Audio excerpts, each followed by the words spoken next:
Video ini berisi rekaman presentasi Bapak Haris Muhtadi dari PT CJ Feed and Care Indonesia dengan judul Perkembangan Nursery di Indonesia yang dipresentasikan pada acara Indonesia Shrimp Forum Webinar Series Trend of Shrimp Nursery Technology in Southeast Asia.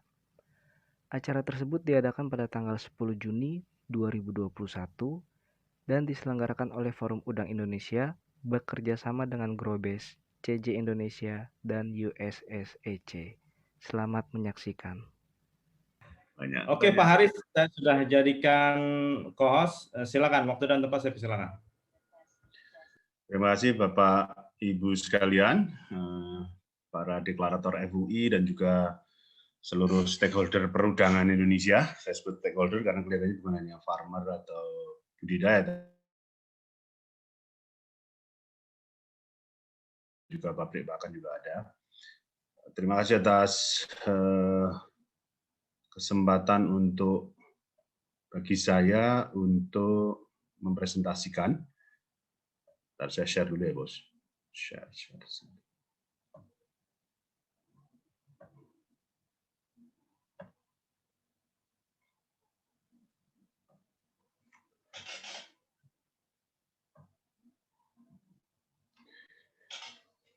Oke, selamat pagi Bapak-Bapak sekalian. Nursery pond in Indonesia saya beri judul dengan beberapa catatan kritis karena kita harus back to basic termasuk juga dari aspek sejarah. Nursery pond ini bukan hal baru di Indonesia sejak zaman udang tiger atau udang monodon tahun 90-an awal. Nursery ini di beberapa tempat di Lampung, Jawa Timur, dan Bali sudah ada, tapi dengan intention atau tujuan yang berbeda. Terutama saat itu adalah bagaimana ketika zaman monodon, bagaimana memendekkan usia budidaya di kolam budidaya. Kenapa itu perlu dipendekkan?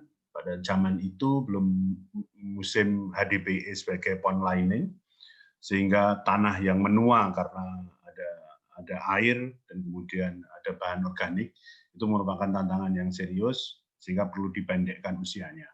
Itu tujuan pertama. Dengan tujuan kedua, dengan pendeknya usia itu, budidaya dalam 1 tahun menjadi tidak hanya 2 kali, tapi lebih dari 2 kali.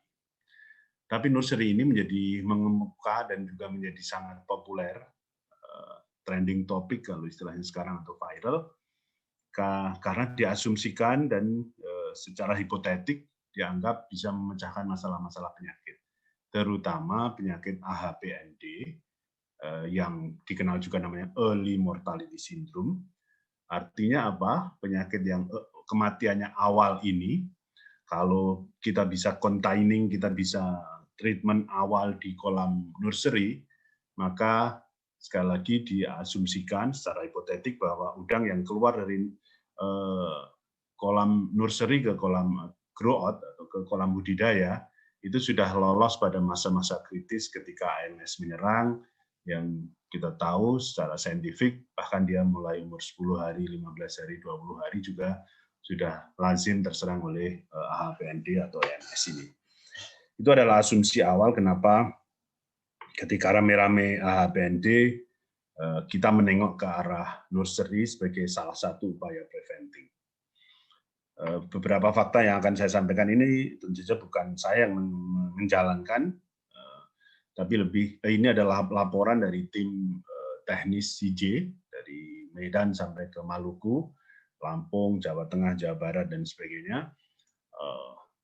Fakta menunjukkan bahwa ternyata nursery pond ini meskipun banyak dibicarakan, tidak dan belum populer diadopsi oleh petani atau petambak Indonesia.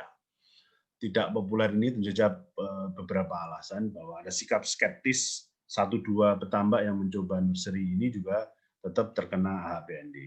1-2 petambak yang mencoba nursery ini punya masalah serius ketika transfer dari nursery pond ke grow out pond. Sehingga siapa tahu dengan webinar ini kita bisa mengencourage farmer untuk menguji ulang hipotesis bahwa nursery ini bisa menjadi salah satu cara untuk memecahkan masalah nursery, masalah HPND. Perlu catatan kritis karena seperti juga disampaikan oleh Dr. Oliver tadi, ya hampir semua pertanyaan maupun jawaban beliau tadi ya sama dengan pemikiran kita bahwa masa transfer dan juga pasca transfer ini adalah hal serius yang perlu kita amati. Ini secara umum laporan dari lapangan, profil umum konstruksi dari nursery pond di Indonesia, ini case di Indonesia, adalah biasanya kolam full HDPE dalam bentuk bundar maupun persegi dengan ukuran kolam yang 1000 sampai 1500 dengan asumsi dengan kolam ini di satu sisi manageable karena nggak terlalu besar, tapi juga nggak terlalu kecil.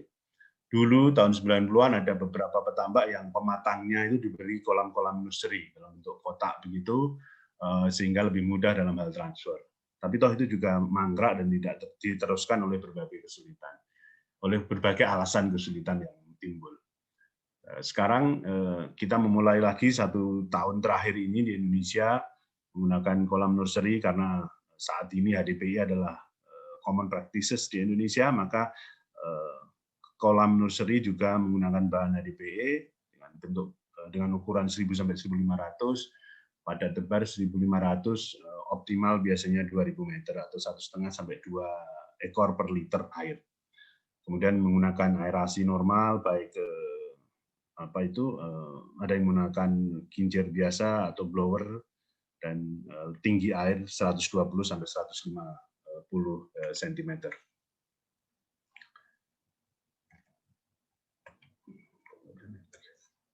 Saya mau next kok sulit.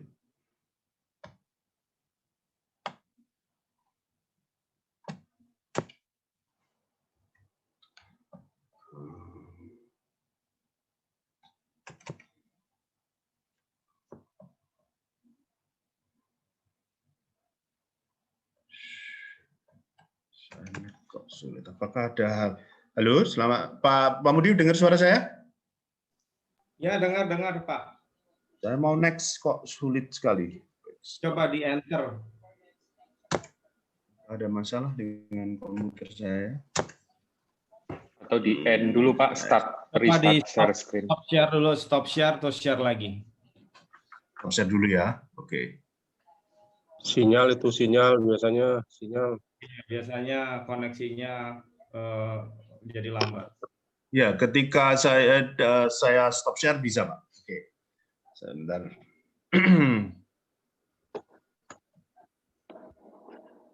Share dulu.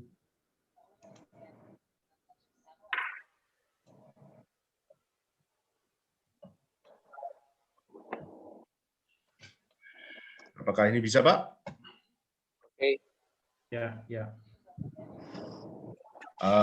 Saya rasa ini juga bukan hal baru untuk kolam yang persegi maupun bundar dengan setting kincir dan blower, seperti juga dilakukan pada kolam budidaya. Ini adalah salah satu gambar proses bentuk kolam yang sudah ada airnya dan proses panen. Ada tower yang ada airnya, nanti kita bisa diskusikan. Ini adalah bagian dari cara untuk mentransfer udang usia 20-25 hari, ada yang menggunakan pipa, ada yang menggunakan transfer jinjing mobil dan seterusnya. Ini adalah tipikal kolam-kolam nursery yang diaplikasikan di Jawa maupun di Lampung dan juga beberapa tempat lain. Secara umum, nggak tahu, dia lagi acara. Secara umum, panduan umum program untuk Naupli nursery pond ini tentu saja parameter kualitas air yang paling utama adalah DO, minimal 3,5 ppm. Kemudian rutin kegiatan yang juga harus dilakukan karena kita tahu kepadatannya sangat tinggi, 1.500 atau ekor 1.500 ekor per meter, sehingga waste dan juga leftover feed dan juga waste dan juga kematian plankton sangat tinggi. Maka sipon menjadi sangat penting, dimulai pada umur ke-7 hari. Kemudian ganti air mulai DOC 3-8 hari 10%, 9-14 hari 20%, 15-20 hari 30%. Penggunaan mineral dan probiotik juga suatu keharusan. Kita tahu dengan kepadatan seperti itu, ganti molting intensif dan sebagainya, maka mineralnya juga mengandalkan dari air alami dan mineral dari laut tidak cukup karena tingkat pergantian kulit atau molting yang intensif pada usia yang muda dan juga terus-menerus, maka diperlukan tambahan mineral dan juga untuk maintaining kualitas air, probiotik adalah hal yang juga harus dilakukan. Pengecekan air di lab, kemudian penggunaan pengecekan kesehatan udang dengan PCR, karena ini hal paling utama yang kita harapkan adalah selama masa kritikal munculnya AMS ini, maka perlu dilakukan uji PCR terus-menerus di kolam secara periodik. Kemudian sampling juga dilakukan untuk memastikan bahwa pertumbuhan udang dengan kepadatan tinggi masih sesuai. Biasanya transfer dari nursery ke grow out pond minimal 0,5 gram, biasanya pada usia 20 hari, in between 20-25 hari, in between 0,5 sampai 1 gram, itu adalah ukuran umum kita transfer dari NP ke grow out.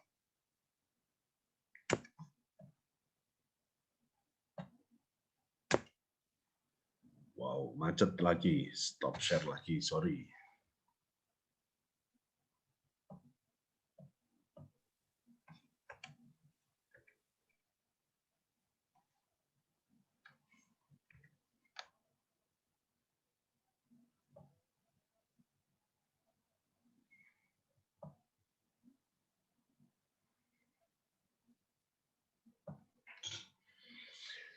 Ini adalah langkah-langkah detail yang dilakukan day by day. Mungkin nanti file yang bisa saya share kalau diceritakan terlalu detail. Kemudian ini juga langkah detail dari hari minus 23 sampai hari ke 0 ketika kita mulai melakukan penebaran. Ini adalah langkah-langkah yang dilakukan selama proses persiapan kolam. Kemudian feeding program, yang utama, kalaupun saya menyebut INVE, kebetulan ini salah satu contohnya adalah INVE, nursery pond tidak cukup menggunakan pakan reguler, harus menggunakan pakan yang didesain khusus, yang merek-mereknya biasanya banyak secara internasional, beberapa produsen Amerika dan Eropa juga memproduksi pakan nursery, proteinnya tinggi dengan kelengkapan amino asid dan juga mineral yang jauh lebih bagus dibandingkan pakan reguler produsen untuk pakan grow out. Jadi tabelnya ada, tapi yang utama adalah dengan kepadatan seperti itu dan juga tingkat kesehatan yang kita harapkan dari kolam tersebut, maka pakan reguler tidak memadai, diperlukan pakan khusus yang didesain khusus untuk nursery, merek bisa apapun dan dari pabrik manapun, kemudian pada usia tertentu nanti dikombinasikan dengan pakan reguler produksi untuk grow out pond. Ini adalah salah satu program feeding program, in detail nanti kami sampaikan. Jadi dicampurkan antara pakan diet normal dan pakan INVE atau pakan khusus untuk nursery. Pengecekan PCR HBND juga suatu kewajiban. Ini salah satu contoh pada H-5 air juga kita cek. Kemudian pada hari ke-0, hari ke-10 dan hari ke-18 sebelum udang ditransfer semuanya harus dipastikan bahwa hasil PCR adalah negatif untuk HBND sebelum kita melakukan transfer. Cara transfer, menurut pengalaman dari tim kami di lapangan maupun dari wawancara dengan para petambak, problem paling serius adalah mekanisme transfer yang bisa menghindari stres. Dalam kasus ini dimulai pada umur 23 hari dengan mean body weight hampir 0,6 gram. Perlu penyiapan oksigen, timbangan digital, sero, anco, dan sebagainya, anco besar. Itu jika posisi kolamnya adalah sejajar dengan kolam budidaya sehingga perlu dipanen dengan normal dengan anco, kemudian dipindah ke ember yang sudah diberi aerasi dan ditransfer ke kolam budidaya. Ada juga yang langsung dinaikkan ke tower gitu, kemudian pada jumlah tertentu kerannya dibuka dan kemudian berpindah ke kolam budidaya.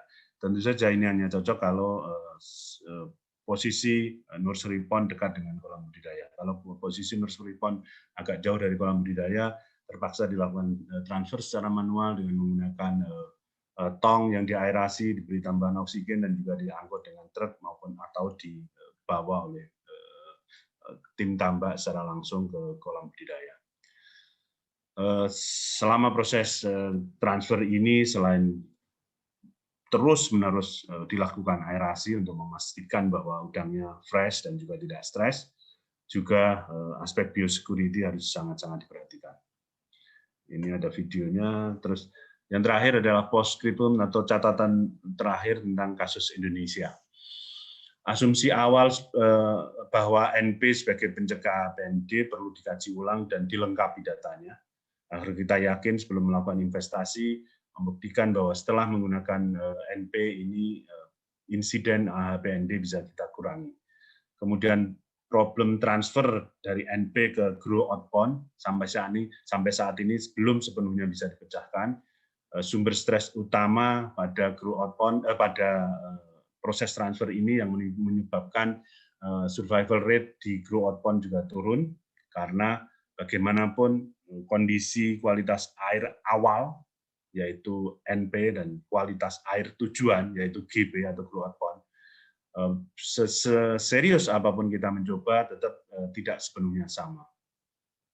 Maka pasca transfer itu adalah masa-masa kritikal di mana udang bisa saja stres, fluktuasi kualitas air sebagai sumber utamanya, udang juga tidak molting dengan sempurna karena stres dan seterusnya. Jenis dan kualitas pakan khusus NP adalah faktor penunjang keberhasilan proses budidaya menggunakan NP dan grow out pond. Biosecurity adalah kewajiban dan tidak bisa ditawar, karena untuk apa kita melakukan berbagai upaya untuk menumbuhkan dan juga pencegahan penyakit kalau kita tidak mempraktekkan biosecurity secara optimal dan secara strict. Kami menghimbau agar kita tetap mengkaji ulang terus-menerus, mencari mekanisme yang paling tepat selama proses budidaya di NP, proses transferring, dan proses pasca transferring, agar ketemu cara yang paling optimal, karena sampai sekarang di Indonesia secara umum masih meraba-raba, sehingga kita meyakini bahwa ini bermanfaat, kita meyakini sudah ketemu cara yang optimal, yang berbeda dari lokasi dan lokasi yang satu dan lainnya, sehingga kita kalau harus investasi untuk membuat nursery pond itu benefitnya jelas. Jangan karena viral, karena menjadi tren, banyak pihak yang kemudian meniru-niru menggunakan NP dan ujung-ujungnya mangkrak dan tidak bisa dimanfaatkan karena frustrasi ketika mentransfer, karena frustrasi ketika pasca transfer banyak kematian dan seterusnya. Kenapa saya sampaikan? Karena beberapa menit sebelum presentasi tadi, saya juga masih berkomunikasi dengan tim kami di lapangan, dengan petambak customer kami di lapangan, yang juga ekspektasi terhadap NP dan GB ini sebagian meleset. Ada kematian di grow out pond, ada kesulitan lagi ketika melakukan transfer, dan seterusnya, dan seterusnya. Jadi mohon, meskipun ini nampak merupakan metode yang berprospek untuk mengatasi masalah EMS dan APMD, mohon dikaji ulang, mohon diperhitungkan dan dicari mekanisme yang paling baik dalam proses budidaya dan transfernya agar kita tidak investasi dan kemudian mangkrak. Terima kasih. Saya kembalikan ke Pak Mudi. Baik. Terima kasih banyak Pak Haris atas presentasinya. Oke, kita langsung saja ke sesi tanya jawab. Silakan, ya, ada beberapa di chat box sebentar. Apakah ada contoh pembudidaya yang konsisten menggunakan nursery system, konsep nursery system dan dengan hasil yang signifikan stabil, terutama di tengah-tengah isu AHPND, WSSV, MIO?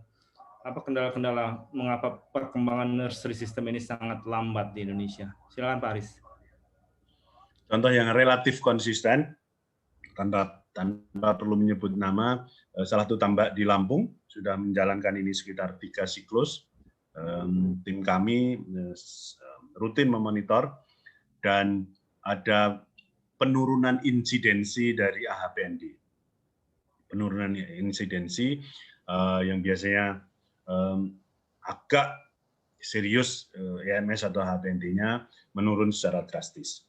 Sekali lagi, sistem ini belum sempurna, masih proses mencari. Transfernya juga kadang-kadang berhasil, kadang-kadang tidak, tapi yang sudah pasti adalah penurunan kasus atau outbreak dari EMS di tambak dan kolam tersebut. Fakta ini cukup firm dan cukup menjanjikan, tapi memang belum kami rilis secara detail mekanismenya, karena juga masih fluktuatif. Tapi ada perbaikan yang sangat signifikan. Itulah karena masih fluktuatifnya itulah salah satu alasan kenapa masih banyak petambak yang reluctant untuk mengaplikasikan cara ini. Baik, Pak Haris, terima kasih. Ada 2 pertanyaan Pak Coco ada di chat box. Mana kondisi air di grow out yang lebih sesuai untuk transfer? Tumbuh phytoplankton atau biofloc? Yang kedua, apakah ada kasus HPND di nursery pond? Apakah plankton system atau biofloc system? Terus terang aja kita tahu ada 2 mazhab kan budidaya di Indonesia ini, 3 bahkan, sistem plankton, sistem biofloc, dan sistem mix. Terus terang aja sistem biofloc secara quote in quote sempurna di Indonesia ini nggak ada. Maka mostly petambak Indonesia menggabungkan antara sistem plankton dan biofloc. Mereka menyebutnya sistem mix atau kombinasi antara plankton dan phytoplankton dan biofloc. Jadi pengalaman kami menunjukkan bahwa plankton dengan kandungan biofloc yang cukup signifikan prosentasenya jauh lebih membuat udang nyaman pasca transfer. Jadi kalau suruh memilih, kami memilih untuk menggunakan mix antara plankton dan biofloc. Oke, terima kasih Pak Haris. Tadi ada pertanyaan yang adakah kasus HPND di nursery pond? Kasus yang sering dilaporkan kepada kami, terus terang aja problemnya adalah pasca transfer. Itu pun mayoritas juga bukan HPND tapi penyakit biasa. Bukan biasa, karena kami anggap HPND luar biasa. Ya EMS ada, ya white phases disease ada. Tapi laporan yang kami dapatkan di NP tidak terjadi HPND oleh sebab yang bisa saja karena NP ini, kalau Bapak tadi lihat dari mulai mins berapa sampai tebar, begitu seriusnya menyiapkan air, bahkan airnya pun dicek kandungan HPND-nya, dicek secara PCR. Artinya apa? Di nursery pond ini ya relatif semacam IGD yang steril, sehingga air maupun udangnya secara rutin di PCR, sehingga memang tingkat keterjaminan dari segi kemungkinan serangan EMS atau HPND jauh lebih kecil dibandingkan kolam grow out cara normal, cara konvensional. Oke, terima kasih Pak Haris. Ini ada pertanyaan dari Pak Joko. Tadi transfer DOC sekitar 20, ada semacam anco atau banjang. Apakah ini cara transfernya? Bagaimana efektivitas transfer dengan teknis ini? Tergantung jumlah kolam yang dilayani. Kita tahu satu kolam 1.000 diisi 1,5 juta, kemudian dipisah atau dibagi rata kepada kolam-kolam 2.500 dengan kepadatan 150 sampai 20 katakan, kita bisa perkirakan seberapa banyak masing-masing kolam. Katakan 2.500 kali 100 kali 150 berarti ada 375.000. Dengan asumsi SR 90%, maka satu kolam 1,5 juta bisa dipakai untuk 4 kolam budidaya. Penggunaan anco memang repot sekali, tapi itu cara paling sederhana karena memang posisi yang paling baik memang nursery adalah ditransfer menggunakan gravitasi. Cukup dengan membuka keran dan kemudian sudah terdistribusikan merata di kolam-kolam budidaya. Tapi toh membuat kolam di atas dan sebagainya menyangkut cost dan investasi lagi, maka petambak cenderung memanfaatkan kolam yang ada dengan cara disekat-sekat atau membuat kolam bundar baru di kolam lama. Maka mau tidak mau penggunaan anco besar, bukan anco kecil ya, semacam kayak lift net besar gitu, kayak yang dipakai di di pinggir-pinggir sungai di Demak dan sebagainya, itu masih cukup bagus dan cepat dan jumlahnya cukup memadai untuk mentransfer 2 kolam dalam 1 hari misalnya. Begitu Pak Mudi. Baik, terima kasih Pak Aris. Ada pertanyaan lain ini, apakah ada pakan khusus untuk nursery yang dapat membooster pertumbuhan dengan density tinggi, sekaligus lebih tahan penyakit? Ada Pak, banyak merek-merek internasional, dan memang menurut tim teknis kami sangat dianjurkan menggunakan pakan khusus untuk NP. Ada Ziegler, Inve, dan sebagainya, banyak. Harganya memang cukup mahal, tapi juga kita tahu amino asid dan juga kelengkapan nutrisinya jauh lebih bagus dibandingkan pakan reguler. Dan oleh kepadatan seperti itu ya, seperti juga pakan hatchery kan juga sangat khusus nutrisinya. Saya yakin bahwa pakan nursery juga harus nutrisinya harus sangat khusus. Karena tingkat kepadatan dan juga keinginan kita untuk memastikan bahwa dia tumbuh normal meskipun dengan kepadatan 1.500 sampai 2.000 ekor per meter. Baik. Ada pertanyaan dari Pak Fauzan. Ada info negara mana yang sukses dengan nursery system? Ada nursery biasa dan nursery modern. Tadi dikatakan oleh Dr. Oliver, negara seperti Ekuador dan Amerika Latin secara umum kan memang ada juga yang two step, tapi juga nursery yang quote in quote tradisional, kolam agak kecil ke kolam besar sekali. Nursery modern kita tahu di Thailand dan juga Vietnam, bukan hanya modern dalam konteks bahwa infrastrukturnya memang disetting khusus untuk nursery dengan kepadatan sangat tinggi dipindah ke kolam budidaya dengan kepadatan lebih rendah. Mereka juga menggunakan greenhouse, pakai tertutup, closed system dengan pengatapan dan sebagainya. Tapi secara umum memang kita jauh tertinggal, Vietnam dan Thailand relatively berhasil. Kalau ngomong berhasil, Vietnam lebih berhasil dibanding Thailand, dan Indonesia mungkin perlu belajar banyak tentang itu untuk mengadopsinya, Pak. Oke, ada pertanyaan nih dari Pak Coco. Apakah nursery pond memerlukan shelter anggrek untuk cahaya matahari? Waduh, pertanyaan teknikal sekali yang ini kalaupun saya jawab, saya ngarang terus saja. Kalaupun saya jawab, ini ngarang. Konteks ngarangnya begini, kita tahu, ini sebenarnya berkaitan dengan pertanyaan Pak Coco tentang sistem plankton atau bioflok.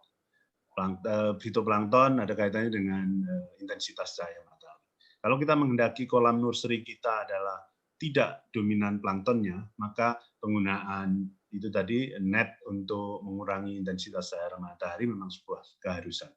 Kita tahu agar bisa tumbuh biofloknya dengan baik dan mampu mengurangi density plankton, memang cahaya matahari mau tidak mau harus kita kurangi. Ini hipotesis saja, saya nggak tahu secara persis. Oke, ini ada pertanyaan. Pada saat transfer dari NP ke grow out itu kan ada stres. Kemudian kenapa pemeliharaan udang melalui nursery pond dapat mengurangi AHPND, padahal itu akan menyebabkan stres? Pemindahan untuk mengurangi stres, maka proses pindahnya pun menggunakan aerasi, baik aerasi berupa blower maupun aerasi menggunakan oksigen murni. Maka critical point dari NP mau didiskusikan panjang lebar pun utamanya adalah proses transfer. Udang dari kolam A ke kolam B dengan kondisi air yang tidak sama. Udang yang usianya sudah cukup besar, bukan seperti benur, yang sudah 0,5 sampai hampir 1 gram dan dipindahkan makanya salah satunya adalah panennya harus pagi atau sore hari, saat suhu dingin, kemudian suhu cukup sejuk, kemudian yang kedua penggunaan oksigen murni diinjeksikan ke bak atau ember ketika kita melakukan transfer ke kolam budidaya. Jadi menguranginya stres seperti itu. Kalau dikatakan di satu sisi stres tapi bisa mengurangi AHPND, iya, karena selama dalam proses di nursery pond tadi, kebutuhannya tercukupi jauh lebih baik. Pakannya lebih baik, kontrol kualitasnya lebih baik, pengecekan kualitas air maupun pengecekan PCR lebih baik, dan juga close monitoringnya luar biasa, maka selama 20 hari ini seperti bayi yang diasuh dengan baik dan lebih mudah di-handle dari kemungkinan munculnya penyakit. Bisa dibayangkan 2.500 atau 3.000 meter persegi untuk kolam budidaya, tentu saja lebih mudah ngontrolnya, lebih sulit ngontrolnya dibandingkan 1000 meter persegi kolam nursery. Oke. Ini ada pertanyaan yang perusahaan di Lampung itu yang sukses 3 siklus itu. Ini ada pertanyaannya, nursery pond-nya apa dia menggunakan sistem plankton atau mix? Mostly mix, Pak. Seperti saya sebut tadi tentang 3 madhab tadi ya, di Indonesia hampir semua hanya gradasinya yang berbeda persentasenya, tapi kalau kita tanya ke seluruh teknisi di Indonesia ini, mereka akan menyebut saya menggunakan cara mix. Itu juga berlaku pada nursery pond. Mix antara phytoplankton system dan biofloc system. Gradasi antara ada yang benar-benar seolah-olah bisa mengatur 50-50, tapi makin tambah usia budidaya, biasanya persentase biofloc-nya lebih tinggi dibandingkan pada usia awal budidaya. Itu ada di situ ada Pak Januar yang jauh lebih expert di bidang ini untuk menjawab pertanyaan seperti ini. Ya, oke. Ini ada pertanyaan dari Pak Nasir Amin nih. Mungkin seingat saya dari Sulawesi ini.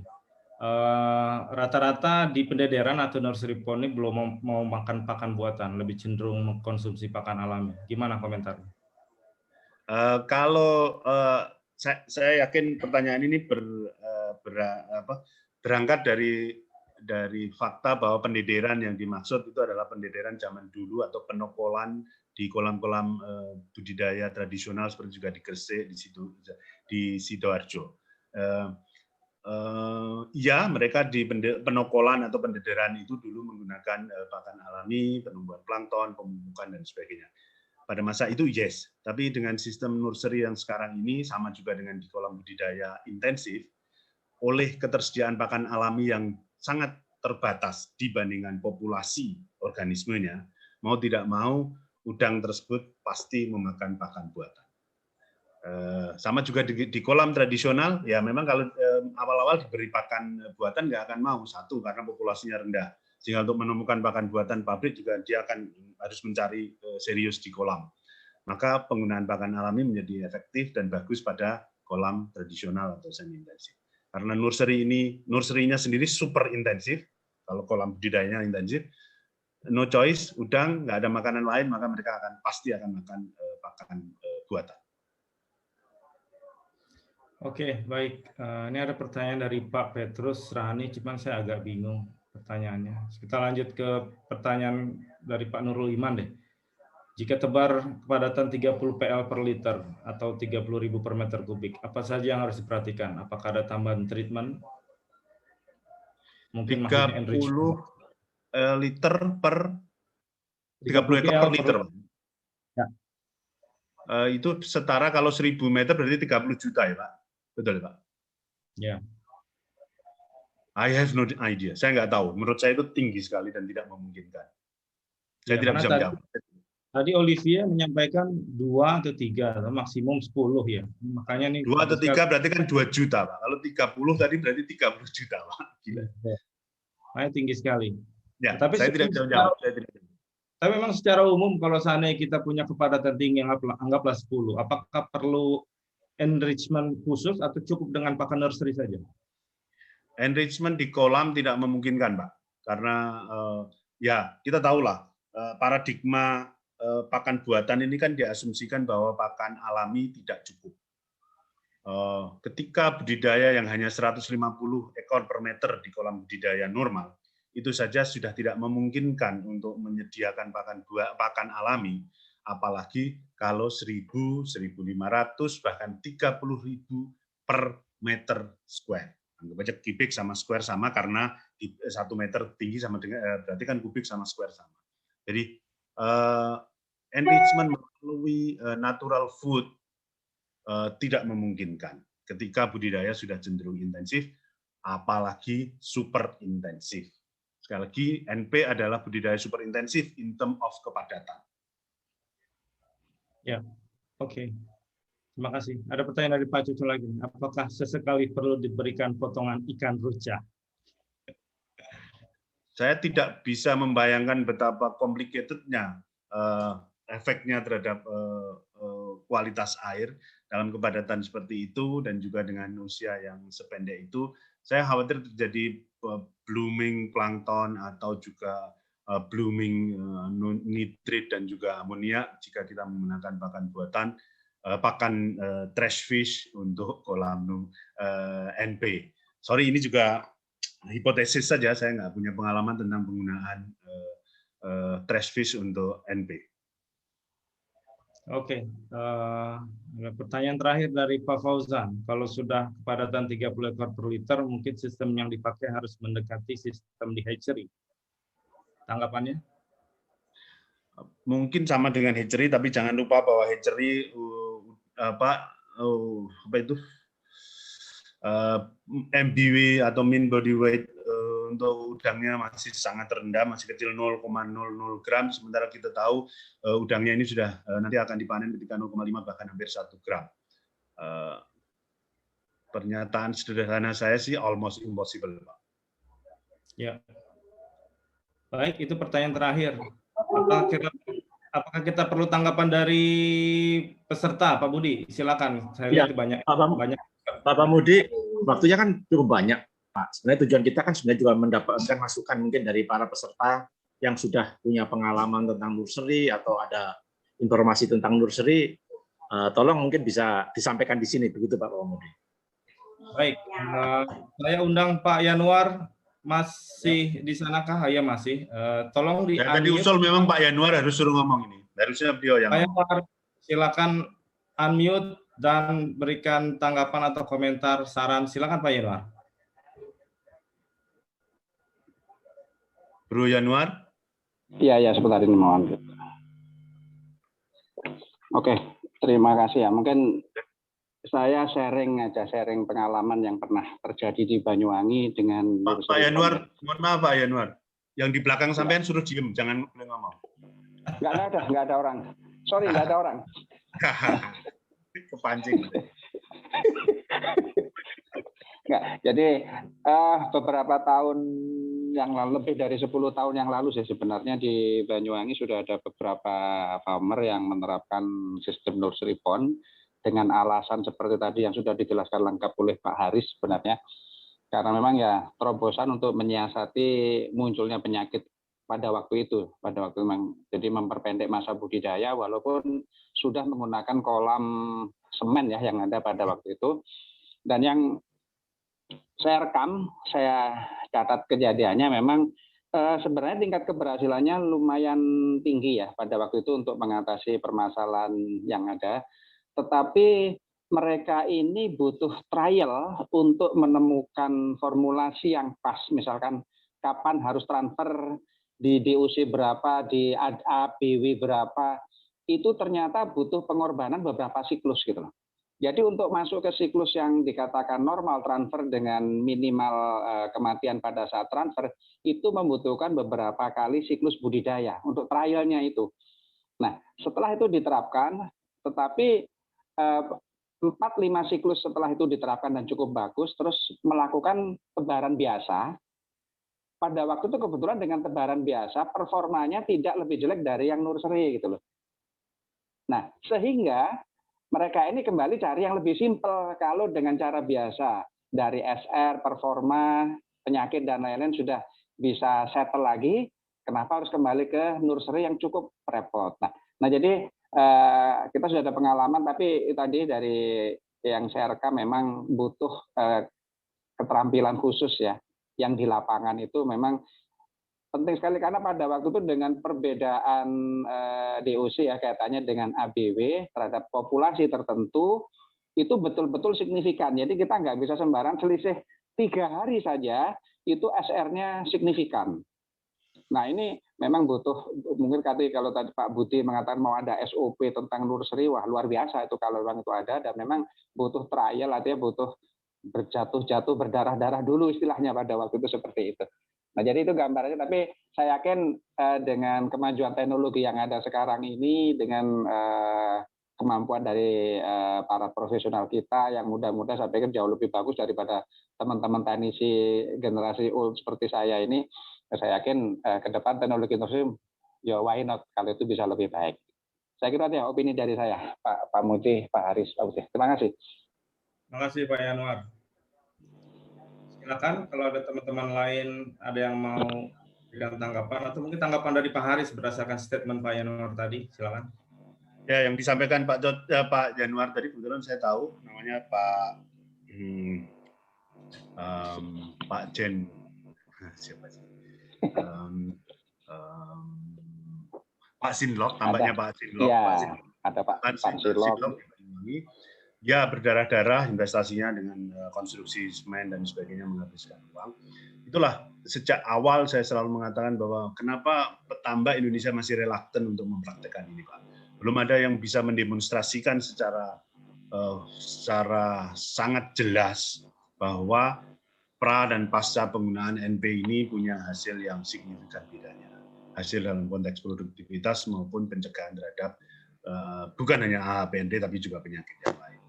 Maka saya encourage Pak Budi FUI atau Forum Muda Indonesia untuk menguatkan SOP ini dan juga makin mengumpulkan data lebih banyak untuk memastikan bahwa ini nggak sia-sia, ini nggak hanya rame-rame hangat-hangat tai ayam, orang pada ngomong nursery, kemudian petambak-petambak juga merangkak nursery.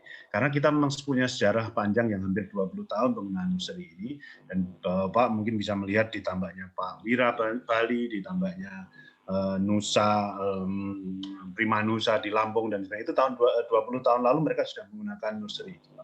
Dan akhirnya mereka berhenti karena nggak nampak signifikansinya antara before dan afternya.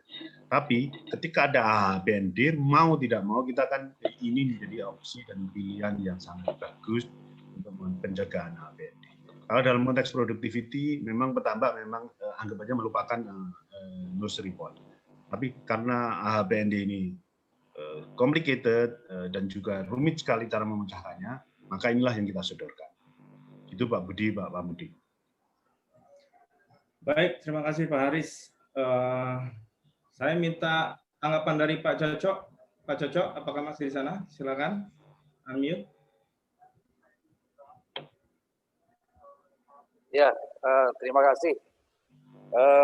Saya rasa kalau kita sudah punya pengalaman di pembenihan, harusnya kita memiliki beberapa trik juga untuk membuat nursery ini juga berhasil, walaupun dengan pakannya pakan out.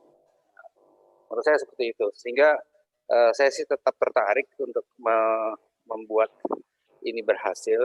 Kenapa tadi saya juga menyampaikan apakah perlu dikasih aruca? Sebenarnya bukan aruca, mungkin biomasa artemia, mungkin pakan yang lain ya, sesuatu yang bisa meningkatkan viabilitas dan juga memboost, karena di hatchery itu ada ilmu pakan untuk induk, ada ilmu pakan untuk larva. Kalau bisa kita gabungkan ilmu-ilmu ini dengan ilmu tambak di nursery, saya rasa harusnya performance kita lebih baik. Misalkan begini, apa yang membuat juvenile ini akhirnya tidak bagus performance-nya di grow out? Mungkin masalah mineral, mungkin masalah vitamin, dan lain-lain. Mungkin masalah omega 3, mungkin ya. Mungkin masalah pigmen, dan lain sebagainya. Kalau kita berpikir bahwa pemindahan ekologi dari nursery ke tambak itu memerlukan energi yang banyak, ya perlu pakan yang tinggi energinya. Kalau kita pikir itu akan berhubungan dengan osmoregulasi atau molting mendadak yang membutuhkan kalsium, mungkin ada diet khusus sebelum dia dipindahkan. Jadi masih banyak ilmu yang menurut saya harus dikaji bersama-sama kita semua. Mungkin juga harus diperkaya dengan probiotik di dalam hepatopankreasnya, agar pada saat dia pindah ke grow out, dia sudah kaya dengan bacillus di hepatopankreasnya, sehingga dia bisa kebal terhadap penyakit baru atau ekosistem baru di ini ya, di grow out. Mungkin itu seperti itu. Saya barusan mencari-cari foto waktu saya dan Pak Haris ke Thailand dengan beberapa teman, ada Pak Pamudi juga. Di sana ada kontainer seperti tong sampah yang ada tutupnya itu, yang isinya bukan tong sampah saja, karena dindingnya itu insulator. instalator seperti water torrent itu. Dan tutupnya juga sama seperti tutup sampah seperti itu. Cuman di atasnya ada 2 lubang. Lubang itu adalah untuk masuknya aerasi atau oksigen. Jadi menurut saya mungkin itu salah satu cara untuk mengangkut yang bisa dalam jumlah banyak dan pakai roda untuk ditebar di dalam tambak, sehingga sistem transportasinya juga harus kita perbaiki. Kemudian kalau kita di LinkedIn juga kita bisa lihat ada transfer ikan hidup ya dari satu titik ke titik lain dengan pompa. Kalau ikan aja nggak kena propeller, lebih-lebih udang yang lebih kecil gitu. Sehingga mungkin ini salah satu metode kita juga untuk transfer dan lain sebagainya. Jadi jawabannya menurut saya masih banyak hal yang potensial untuk dicapai, namun perlu kajian-kajian dari seluruh yang hadir di sini. Kan itu Pak Pamudi, terima kasih. Ya, baik. Terima kasih Pak Coco. Makanya tadi saya tanya sama Pak Haris kemungkinan enrichment. Karena pengalaman saya waktu saya mengembangkan kepiting dan rajungan itu tingkat mortality-nya itu jauh lebih tinggi dibanding udang. Karena mereka moltingnya jauh lebih susah. Makanya kemarin dulu tuh kita mengusahakan ada enrichment. Jadi artemianya kita enrich, rotifernya kita enrich sebelum kita berikan ke larva di nursery. Di situ kita bisa meningkatkan SR dan dia jauh lebih kuat di grow out karena memang gizinya sangat terpenuhi. Jadi yang kita kasihkan bukan hanya rotifer kosong dengan kasih ragi dan sebagainya, tapi kita benar-benar enrich supaya SR-nya lebih tinggi. Mungkin ada tanggapan lain dari teman-teman yang lain, silakan, atau mungkin Pak Haris menanggapi lagi. Saya justru mau tanya ke Pak Mudi, enrichment yang material untuk enrichnya apa aja Pak? Jadi memang dulu kita kritikalnya adalah betapa kurangnya asam lemak esensial untuk molting, untuk supaya dia lebih survive. Karena kalau di kepiting dan rajungan itu mortalitas sangat tinggi pada saat dia ganti stadia. Jadi moltingnya lebih susah. Udang itu mirip gitu loh. Mungkin ya, saya nggak tahu. Mungkin dengan enrichment itu, dengan pemberian asam lemak esensial yang ditambahkan pada pakan yang kita berikan, itu bisa lebih meningkatkan daya tahan dari udang yang dipelihara di NP. Mungkin itu. Saya mau, kalau boleh, saya mau nanggepin yang disampaikan di chatroom Pak Hari Yuli tentang Pak Pamudi. Ya, silakan. Mohon izin mau nanggepi yang pertanyaan Pak Hari Yuli. Ya, silakan. Tentang apakah ada saran untuk implementasi nursery pada tambak semi strip tradisional, karena secara konstruksi mereka menggunakan tanah dan sebagainya.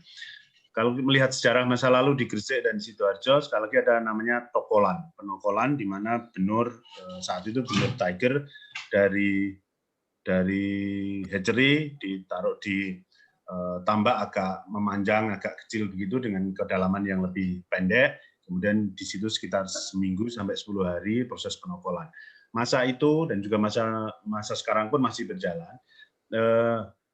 Semuanya dibiarkan secara alami hanya dengan menggunakan pemupukan dengan harapan bahwa ada pengayaan air dan kemudian plankton baik itu maupun zooplankton tumbuh dengan baik.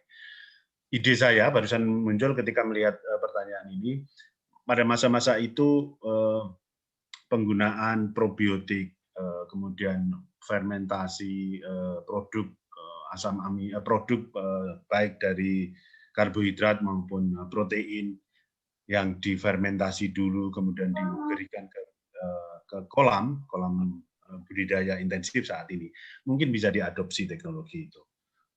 Misalnya dedak atau sedikit tambahan fish meal, kemudian sedikit tambahan tepung kedelai atau SBM, kemudian diberi probiotik atau diberi yeast, kemudian diperam 24 jam atau 48 jam atau 3 kali 24 jam dan seterusnya. Tapi itu diimplementasikan untuk kolam nursery tersebut atau kolam tokolan, kita nyebutnya kolam tokolan. Pada 5, 10, dan 20 tahun lalu penggunaan fermentasi produk-produk seperti ini belum lazim di Gresik dan juga di Sidoarjo. mungkin bisa diadopsi oleh timnya Pak Hari Juli dengan Atina. Terima kasih Pak Hari. Baik, terima kasih Pak. Silakan kalau ada tanggapan atau komentar dari teman-teman yang lain, silakan. Silakan. Pak Mudi, sebagai Yusek ini saya tanya ini kan kita masih perlu beberapa penelitian lanjutan yang tentang nursery di Indonesia. Kira-kira Yusek bisa support nggak Pak Mudi? Kalau nursery, silakan, ya kalau nursery itu tidak menggunakan banyak resource ya Pak ya. Jadi dan itu sangat terkait sedikit dengan soy. Jadi itu rasanya justifikasinya berat, tapi untuk ini saya rasa university atau balai pemerintah bisa melaksanakan Pak Budi. Karena ini sebetulnya menggunakan fasilitas hatchery dan juga beberapa, ini cuma sedikit saja sebetulnya, bisa dilaksanakan sama teman-teman, mungkin teman-teman pabrik pakan bisa juga kalau seandainya mereka punya fasilitas riset. Karena kalau USEC sendiri lebih ke arah penggunaan pakan yang tinggi, jadi risetnya banyak mendukung ke arah sana. Kalau enrichment ini kan cuma sedikit saja, lebih ke arah ke hatchery, transisi dari hatchery ke grow up.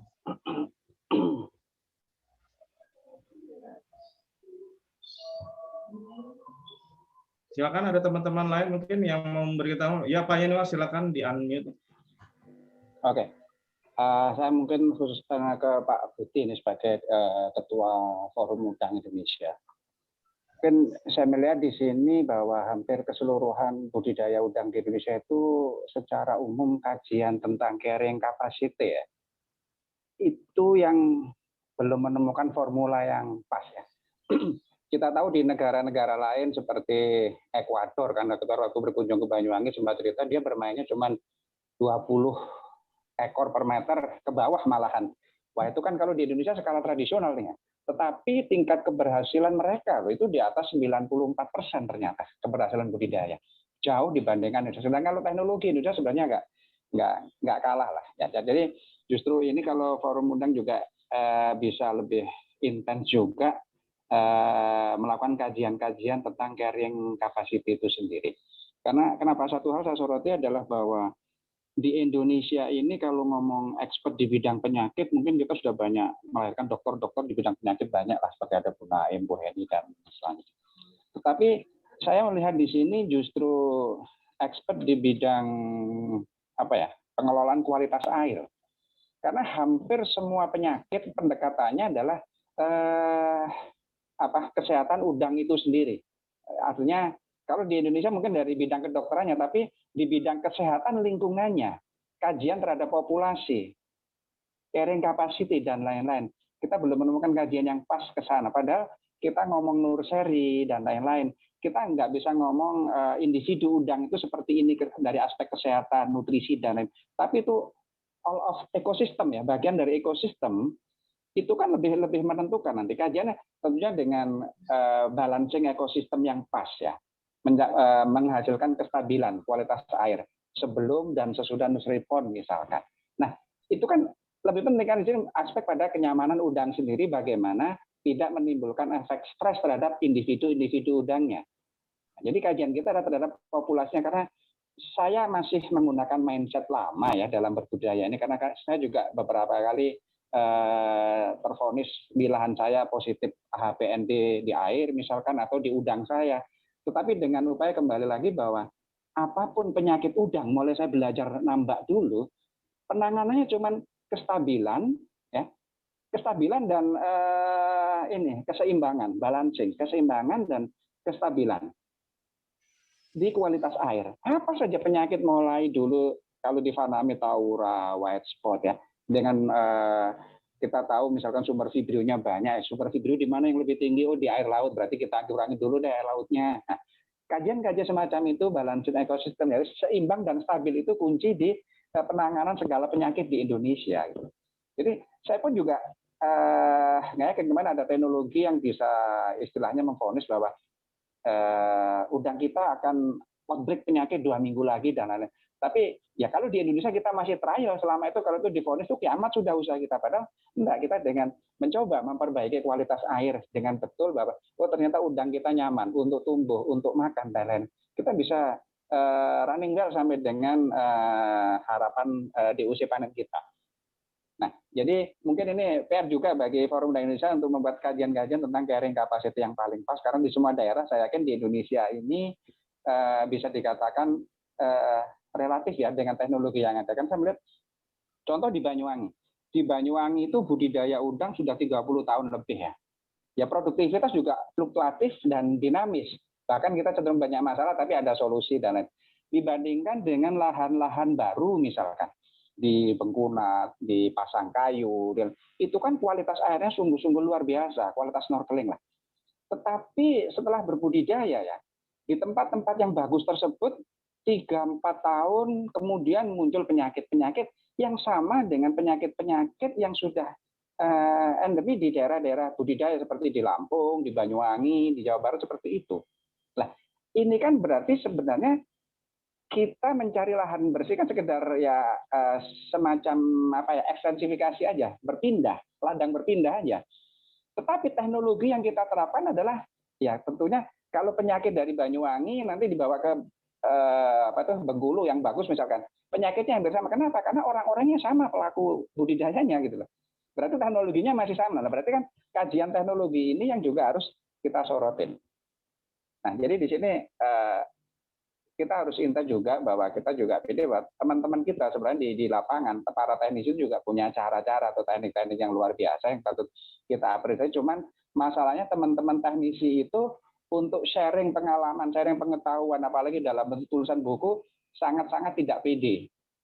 Ya, karena ada semacam pamali kalau teknisi lagi bagus sih, dicerca pertanyaan dengan datang tamu-tamu, ya 3-4 siklus kemudian produksinya menjadi jatuh dan menjadi tidak pede untuk menyampaikan ilmunya. Seolah-olah ilmu itu akan linear dengan tingkat keberhasilan, padahal sebenarnya beda sekali. Nah, ini tentunya PR kita bersama agar teknologi-teknologi yang ada di Indonesia ini seperti Nurseri dan lain-lain, saya yakin ya ini PR bersama yang bisa sih kita jalankan di negara kita ini dengan dinamikanya. Saya kira itu. Mungkin Pak Budi bisa nangkap Pak Budi tentang itu. Terima kasih. Terima kasih Pak Yanuar. Silakan Pak Budi kalau ada. Iya, terima kasih banyak Pak Yanuar. Memang pengaturan pada tebar itu sudah menjadi bahan diskusi kami sejak lama Pak. Sejak lama bahwa sebenarnya intinya itu yang kami harapkan itu nanti itu ada pengaturan pada tebar. Kita tidak perlu seperti Ekuador gitu yang sampai membatasi pada tebar sampai angka hanya 20 karena banyak teman-teman dari petambak yang sudah di atas itu. Tetapi yang arah kami, meskipun kami belum bisa merumuskan dengan jelas, nanti tolong bisa bantuan dari Pak Yanuar teman-teman lainnya, adalah arahnya seperti ini Pak Yanuar. Kalau pada tebarnya seperti ini atau angka seperti ini, maka diperlukan minimum teknologi seperti ini, IPAL-nya seperti apa. Nah, ini yang nantinya yang akan kami coba kami susun Pak Yanuar. Mohon bantuannya Pak Yanuar untuk itu. Jadi pada tebar itu tidak dibatasi maksimum sekian, mau 400 silahkan, tetapi misalkan harus dengan ras, misalkan seperti itu. Jadi ada aturan seperti ini yang kami mencoba ke situ, tetapi jujur aja ini masih perlu langkah agak lama ya Pak Yanuar. Tapi mohon masukannya, silahkan bisa menghubungi saya atau teman-teman yang lain tentang itu. Jadi arah yang kami lakukan adalah pada tebar tidak dibatasi, tetapi diatur dalam arti kalau pada tebar sekian sampai sekian ringnya, maka perlu teknologi semacam ini, IPAL-nya semacam apa? Itu yang nanti kita beri semacam panduan. Kira-kira begitu jawaban saya Pak Yanuar. Terima kasih Pak Yanuar. Baik, mungkin sedikit tambahkan Pak Muti. Ya. Halo. Ya, jadi kalau kita melihat kasus seperti di India ya, di India memang sudah ada regulasi tentang pada tebar. Sebenarnya kita tahu bahwa tahun-tahun dekade 80, 90-an tuh expert dari India, akademis dari India itu banyak belajar ke Indonesia sampai tahun di bawah 2000, sekitar 2005 ya. Nah, kemudian India kan booming budidaya itu 2008, 2009 ke atas. Ya, jadi ini memang mencakup sejarah ya. Kenapa di Indonesia untuk menerapkan aturan densitas pada tebar itu mungkin dari akademis atau dari government agak kesulitan mengatur pembudidaya karena memang lahirnya di Indonesia itu praktisi pembudidaya itu lebih dulu maju atau lebih dulu settle ya dari sisi penguasaan di bidang teknologi udang dibandingkan akademisi dan dari governor. Karena saya ingat pada waktu saya menyusun skripsi tentang udang, itu literatur udang itu masih sangat langka. Kita ambil dari brosur-brosur pameran tahun 86-87 itu. Nah, artinya ilmu budidaya udang memang di Indonesia lebih dulu ada pengusahanya. Nah, makanya begitu India belajar dari Indonesia di tahun-tahun itu, dia pulang ke negaranya, bikin aturan dulu yang lengkap, baru budidayanya atau petaninya, petambaknya dibangkitkan. Jadi memang beda.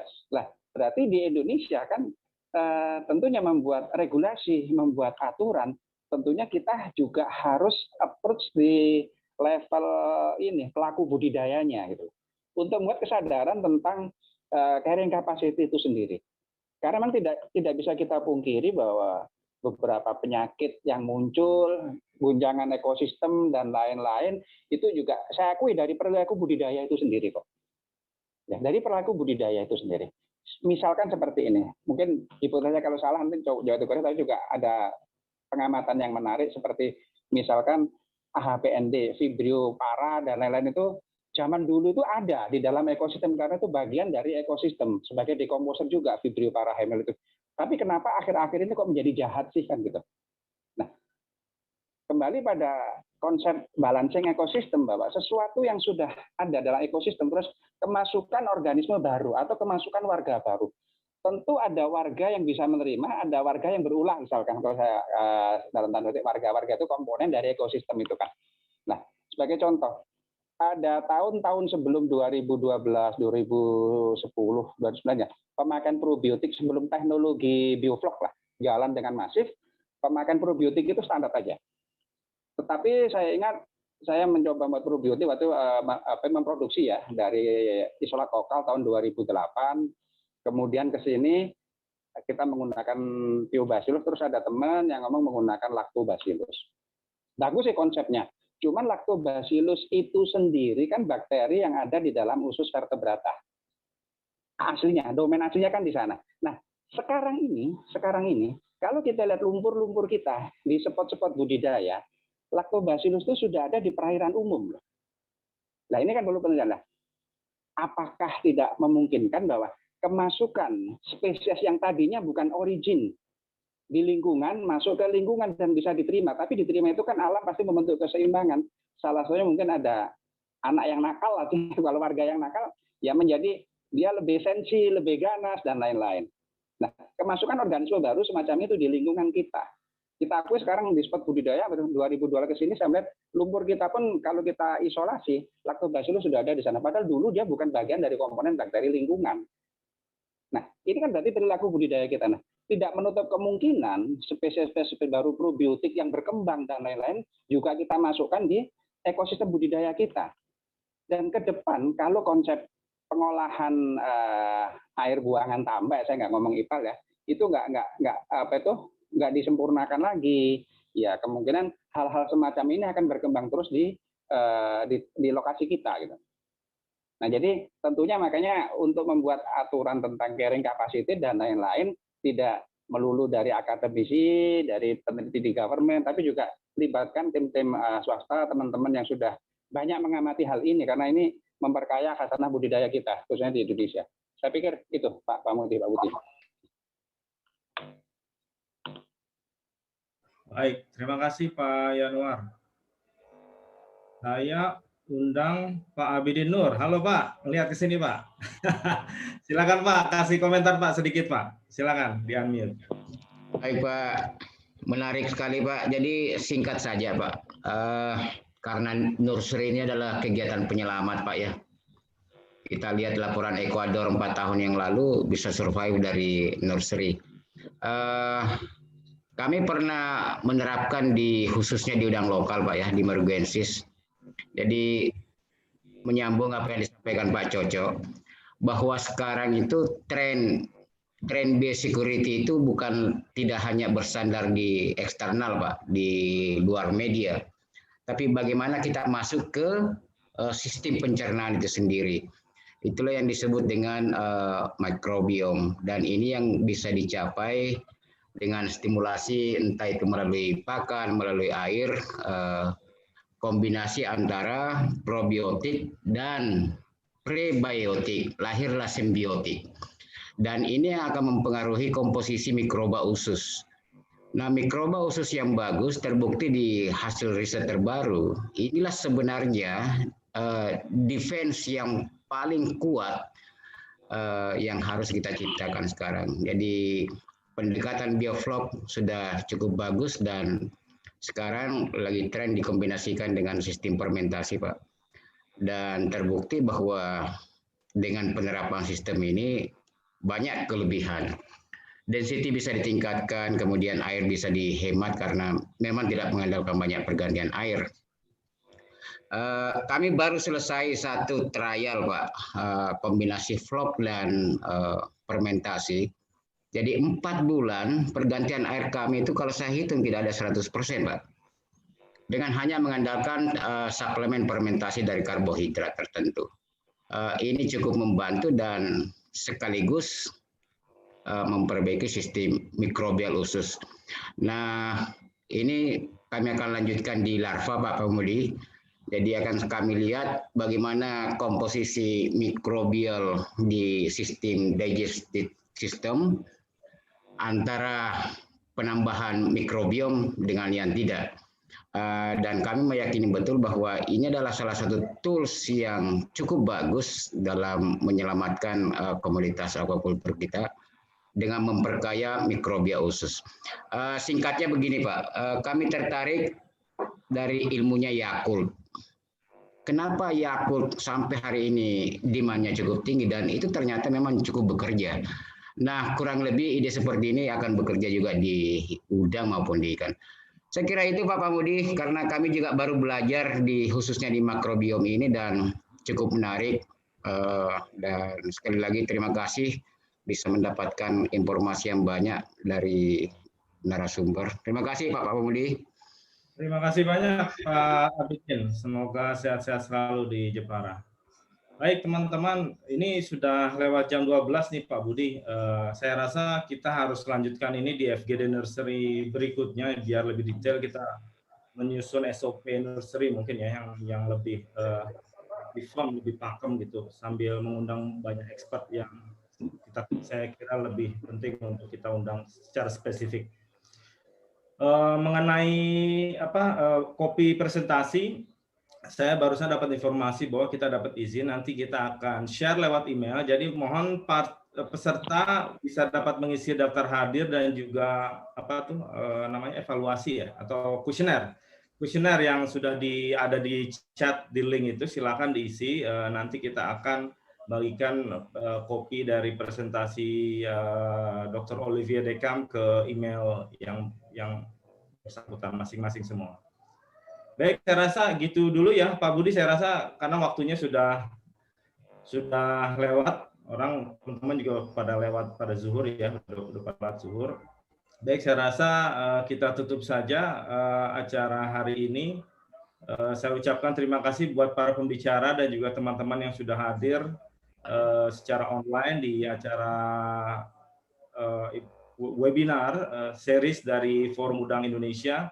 Mudah-mudahan kita bisa terus melaksanakan, mengadakan webinar ini setiap bulan untuk bisa terus membahas berbagai permasalahan dari industri udang Indonesia. Saya rasa itu saja. Saya ucapkan terima kasih sekali lagi. Selamat siang. Wassalamualaikum warahmatullahi wabarakatuh. Silakan kalau mau informal. Waalaikumsalam warahmatullahi wabarakatuh. Yanuar. Pak Yanuar. Siap. Ya Om, siap Om. Ya, kalau saya tadi meminta agar yang belakang nggak ada suaranya kan wajar kok nggak ada videonya sama sekali. Videoku nggak bisa di vlog admin, nggak bisa. Pernyataan saya kan ya wajar toh Pak, wajar nggak Pak?